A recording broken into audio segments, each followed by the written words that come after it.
j'aimerais revenir sur la question de tout à l'heure. Oui. Qu'est-ce qui est conscient de la conscience? Oui, on pourrait dire ça. C'est à ce moment-là que le je ne sais pas arrive, si je puis dire. Exactement. Parce que ce n'est pas un savoir objectivable. Ce n'est pas un savoir qui se déroule dans une relation sujet-objet. Ce n'est pas un savoir qui se déroule dans une apparente distance. Pour connaître que tous les amis ici sont là, je dois quelque part regarder à travers le corps mental de Dan. Pour connaître un objet, je dois apparaître comme un sujet. Mais la connaissance dont on parle ici, c'est une connaissance qui n'est pas objective.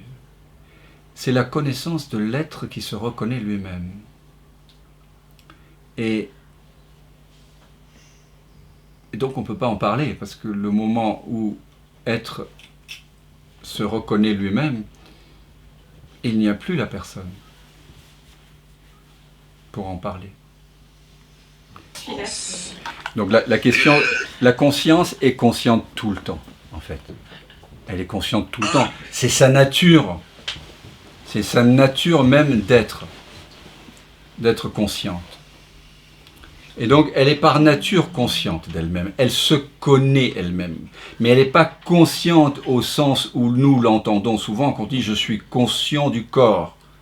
Donc, il y a un moi séparé qui est conscient du corps, ou un moi séparé qui est conscient de Pakou. Quand on dit que la conscience est consciente, c'est une clé non duelle, c'est une technique habile. Mais c'est une invitation à ce que la conscience cesse de s'identifier à ce qu'elle n'est pas. Ici, on essaie de formuler l'informulable. En sanskrit, on appelle ça le vidyavriti. D'accord ? Je ne suis pas du tout sanskritiste, mais je trouve ça très beau.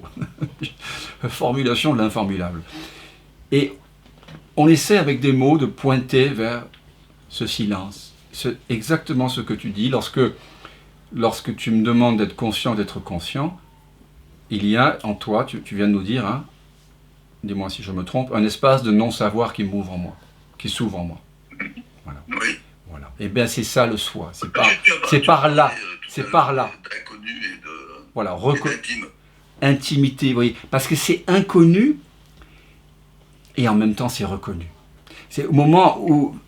Ah oui, tu vois. Ça semble inconnu parce que c'est pas quelque chose. C'est pas perceptible, c'est pas concevable, ça n'a pas de couleur, ça n'a pas de forme, ça n'a pas d'adresse, c'est pas mesurable. C'est hors dimension. C'est infini, mais c'est pas infini dans le sens où 1, 2, 3, 4, 5, oui, je peux m'imaginer compter indéfiniment. C'est hors dimension. Ce n'est pas un espace infini d'espace ou une infinité de laps de temps. C'est un infini qui est au-delà, en deçà, c'est avant le temps et l'espace. C'est pour ça que Jésus, il dit dans les évangiles, avant qu'Abraham, Abraham, ça représente le temps chez les Juifs, j'imagine, le temps, la tradition, la famille, donc les humains, l'histoire. Avant qu'Abraham ne fût, je suis. Ce n'est pas Jésus qui était là avant, hein, c'est cette conscience. Voilà. Qui est là, qui est atemporel, qui est hors du temps.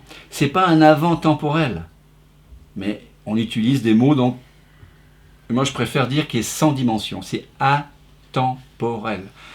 Et quand tu tombes dans l'atemporel, enfin, quand donc la pensée et les sensations se dissolvent dans l'atemporel, il y a ce qu'on appelle le samadhi.